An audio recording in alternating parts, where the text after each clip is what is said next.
जो हमारा पिछड़ा हुआ जो मिथिला है वो कैसे ठीक होगा, क्योंकि नेताओं ने बहुत विस्तार में हम नहीं जाना चाहते कि नेताओं ने पीछे काम नहीं किया। ये ईमानदारी से अगर आप बात करें तो सबने अपने लिए काम किया, अपने लिए घर परिवार के लिए काम किया, बेटी दामाद को बड़ा अमीर बनाने के लिए काम किया।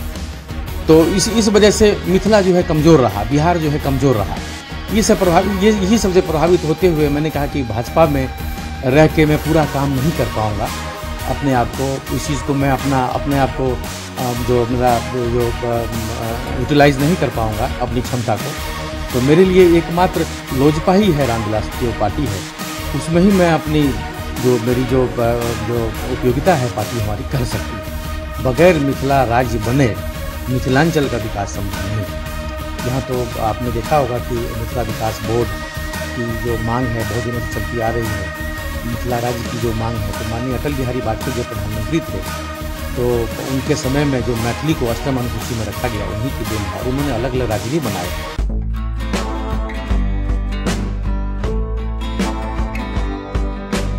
नमस्कार, मेरा नाम अनूप नारायण सिंह है और आप बिहारी खबर के डिजिटल प्लेटफॉर्म को देख रहे हैं। बिहार की राजनीति में कुछ उठापटक हो और विवाद ना हो, ऐसा हो ही नहीं सकता है। हमारे साथ जो बैठे हुए हैं इनका नाम है विभय कुमार झा। ये अभ्युदय नामक एक संस्था चलाते हैं और काफी बेहतर काम करते हैं। दबे पिछड़े वंचित समाज के लोगों के शैक्षणिक और आर्थिक उत्थान के लिए इनकी संस्था काम करती है। लेकिन सिर्फ इतनी ही विभय झा की पहचान नहीं है।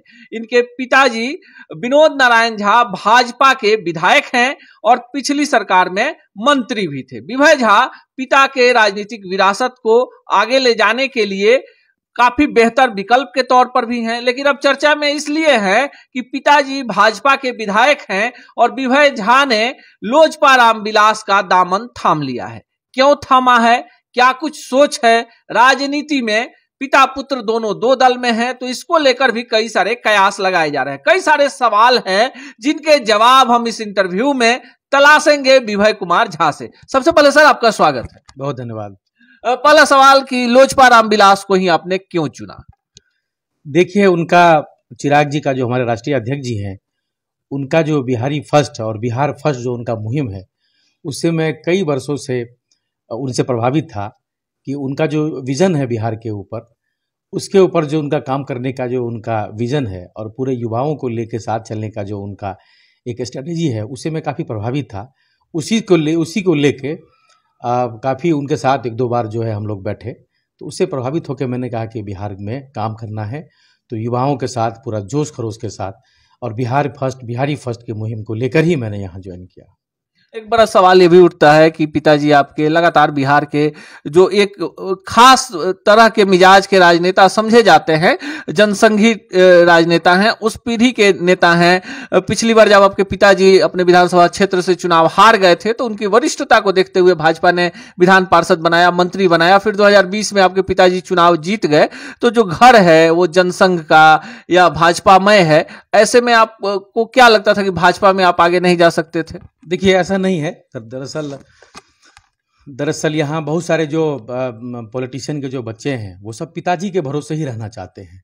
बाप भरोसे उनके अंदर इतनी क्षमता नहीं होती। कुछ लोगों को अगर छोड़ दिया जाए तो मैं शुरू से ही, आपको पता है अनु बाबू, कि मैं शुरू से ही चाहे दिल्ली में रहा, चाहे दिल्ली विश्वविद्यालय में रहा, वहाँ पे भाजपा युवा मोर्चा, शुरू में ही विद्यार्थी परिषद की मैं सक्रिय सदस्य था 1998-99 के आसपास। उसके बाद युवा मोर्चा में काम किया। तो मैं शुरू से ही भाजपा और आरएसएस विचारधारा से ही वहाँ पर काम कर रहा था। बीच में जब मैंने यहाँ इनको जब हमारे राष्ट्रीय अध्यक्ष जी का जब हमने देखा कि ये बिहारी फर्स्ट और बिहार फर्स्ट को लेके अगर बिहार के लिए काम करना चाहते, तो मेरी भी बड़ी इच्छा थी कि मैं दिल्ली में रहा, शुरू से स्कूल कॉलेज किया, कॉरपोरेट घराने में बड़े बड़े कंपनियों में मैंने काम किया। मैं MBA HR हूँ, बाद के दिनों में फिर PhD भी किया। तो लेकिन मेरी इच्छा थी कि जो हमारा पिछड़ा हुआ बिहार है, जो हमारा पिछड़ा हुआ जो मिथिला है, वो कैसे ठीक होगा, क्योंकि नेताओं ने बहुत विस्तार में हम नहीं जाना चाहते, क्योंकि नेताओं ने पीछे काम नहीं किया। ये ईमानदारी से अगर आप बात करें तो सबने अपने लिए काम किया, अपने लिए घर परिवार के लिए काम किया, बेटी दामाद को बड़ा अमीर बनाने के लिए काम किया। तो इस वजह से मिथिला जो है कमज़ोर रहा, बिहार जो है कमज़ोर रहा। तो इस वजह से कि जब मैंने इनका चिराग जी का जब मैंने विज़न देखा, जो इनका युवाओं को साथ ले जाने की जो इनकी सोच है और उनका बिहार के लिए काम करने की जो इनकी जो एक विज़न है इनका, ये सब प्रभावित यही सबसे प्रभावित होते हुए मैंने कहा कि भाजपा में रह के मैं पूरा काम नहीं कर पाऊंगा। अपने आप को इस चीज़ को मैं अपने आप को जो मेरा जो यूटिलाइज नहीं कर पाऊंगा अपनी क्षमता को। तो मेरे लिए एकमात्र लोजपा ही है, रामविलास जो पार्टी है उसमें ही मैं अपनी जो मेरी जो उपयोगिता है पार्टी हमारी कर सकती है। चिराग पासवान जी से कई दफे आपकी बातचीत हुई होगी। चिराग पासवान को लेकर भी तरह तरह के सवाल हैं कि एनडीए में आएंगे, केंद्रीय मंत्री बनेंगे, मुख्यमंत्री के दावेदार हो सकते हैं, बहुत सारे सवाल हैं। जब आपकी बातचीत होती होगी चिराग पासवान से, आपको लगता है कि चिराग पासवान के अंदर वो चीजें हैं जिनको लेकर लोगों में ढेर सारी आशाएं? बिल्कुल, मैं तो कहूँगा कि भाजपा के वरिष्ठ नेताओं से मैं तो ये उनसे आग्रह भी करूँगा कि अगर आप इनको मुख्यमंत्री का उम्मीदवार अगर आप घोषित कर दें चिराग पासवान जी को, तो बिहार में पूरा जो एक अलग से एक लहर जो है देखने को आपको मिलेगा। हाल के दिनों में आपने उपचुनाव में भी देखा, जो सीटें जो आई हैं, जो हमारे राष्ट्रीय अध्यक्ष जी चिराग पासवान जी हैं, उन्हीं के वजह से जो हम लोग वोट को बढ़ाए हैं और आने वाले समय में भी आपको फर्क पड़ेगा। तो हम तो चाहते ही हैं कि आने वाले समय में जो हमारे राष्ट्रीय अध्यक्ष जी हैं माननीय चिराग पासवान जी, उनको बिहार में मुख्यमंत्री का उम्मीदवार घोषित कर दिया जाए, तो आप देखेंगे बहुत बड़े पैमाने पे इसका असर देखा जाएगा। कल से सोशल मीडिया में और मेन स्ट्रीम मीडिया में खबर जो है वो चल रही है कि जहां से आपके पिताजी भाजपा के विधायक हैं वहां से आप चुनाव लड़ेंगे। ये मामला क्या है, इस पर थोड़ा स्पष्ट। बहुत बड़ा मुझे आश्चर्य लगा और दुख हुआ। मैंने किसी को कल जो ज्वाइनिंग का कार्यक्रम था, मैंने उसमें कहीं किसी ने मेरे से इस बारे में पूछा, न मैंने उनको कभी किसी को बताया। देखिए, ये पार्टी का विषय है, पार्टी के आलाकमान निर्णय करते हैं कि इसकी उपयोगिता कहाँ लगाई जाए। मैं बड़ी बड़ी कॉरपोरेट कंपनियों में, कॉरपोरेट घराने में काम किया, एकदम शुरू से स्टार्ट से लेके एचआर हेड तक किया। तो मैनेजमेंट को तय करना होता है कि इसकी क्या क्षमता है, इसकी क्या उपयोगिता है, इसको कहाँ लगाया जाए। तो ये हमारे ऐसे ही पार्टी में भी होता है। पार्टी के हमारे राष्ट्रीय अध्यक्ष जी को तय करना है कि इसकी उपयोगिता कहाँ है, इसको चुनाव में कहाँ लड़ाना है, संगठन में क्या जिम्मेदारी देनी है। मैंने कभी बोला ही नहीं कि मैं कहीं चुनाव लड़ूंगा या नहीं लड़ूंगा, वो पार्टी का विषय है। हम क्यों लड़ेंगे? हमारे पिताजी भाजपा के वरिष्ठ नेता हैं, वहाँ से उनका एक अपार जन समर्थन है, उनकी जो काफ़ी बड़ी लोकप्रियता है वहाँ पर, तो हम क्यों वहाँ से चाहेंगे? बिहार में और भी, मिथिलांचल में और भी सीटें हैं, विधानसभा की सीटें हों चाहे लोकसभा की सीटें हों, तो और से भी पार्टी विचार कर सकती है। ये पार्टी का मामला है। हम तो एक छोटे से कार्यकर्ता हैं, कार्यकर्ता के रूप में भी काम कर सकते हैं। ये पार्टी का विषय। हमने ऐसा बोला नहीं, ऐसा मीडिया कर्मी को ऐसा अपने मन से नहीं बोलना चाहिए। मैं देखता हूँ तो मुझे बहुत बुरा लगा कि ऐसा अपने मन से वो लोग क्यों चला रहे हैं। और उनके बारे में ये भी कहा गया कि पार्टी ने उनको अगली बार टिकट नहीं दिया। वो ऐसे अपने अंदाजे से वो लोग कैसे ऐसा लगा सकते हैं? जब मेरे पिताजी जब पिछले बार चुनाव किसी कारणों से बहुत कम वोटों से 2010 में 32,000 वोट आया उनको, तो वो 14,000 से लीड कर गए थे बेनीपट्टी विधानसभा में ही। और 2015 में उनको 20,000 वोट उनका बढ़ा, 52,000 वोट आया, फिर 3,500 वोट से लूज किए। तो उनका अपार जन समर्थन है उनके पार्टी में। उनके बहुत सारे जो कार्यकर्ता है, बहुत सारे जो लोग हैं, उनको जो जनता है, आम आवाम है, उनको चाहते हैं वहाँ। तो हम तो ये चीज़ तो उसके बाद जब 3,000 वोट से जो लूज किए, तो पार्टी ने तुरंत 6 महीने के अंदर में उनको एमएलसी बनाया, अपर हाउस विधान परिषद का उनको सदस्य बनाया। उसके बाद जब माननीय मुख्यमंत्री जी लौट के आए जब एनडीए में, तो उनको यहाँ बहुत बड़ा विभाग जो बिहार सरकार का पीएचईडी का हर घर नल का जल जो बहुत बड़ा विभाग है बिहार सरकार का, उसमें उनको बड़ा जिम्मेदारी दी गई। तो ऐसा मीडिया वाले अपने मन से अटकलें लगाने लग गए कि उनको पार्टी जो उनको आगे टिकट नहीं देगी, ये सब पार्टी का विषय है। तो उसमें अपने मन से उनको अंदाजा नहीं लगाना चाहिए।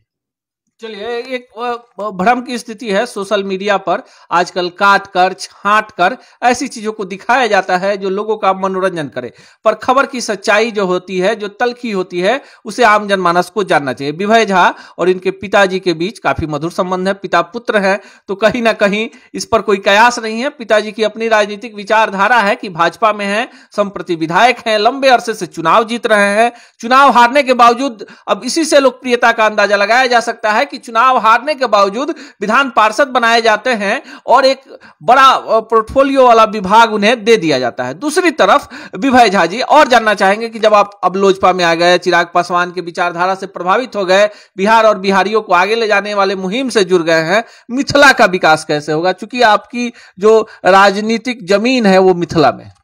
देखिए, निश्चित रूप से ये बहुत ज़रूरी है कि ये सब तो नेताओं को सोचना पड़ेगा। लोकतांत्रिक देश है, लोकतांत्रिक प्रक्रिया है, तो यहाँ पर नेताओं को ही सब कुछ सोचना पड़ेगा। लेकिन दुर्भाग्य है कि ये मैंने पहले भी बताया, दुर्भाग्य बस मिथिला के नेताओं ने ही मिथिला को विकास से कोसों दूर रखा। बहुत सारे कारण हैं, वो सब विस्तार में धीरे धीरे हम बताएंगे आप लोगों को।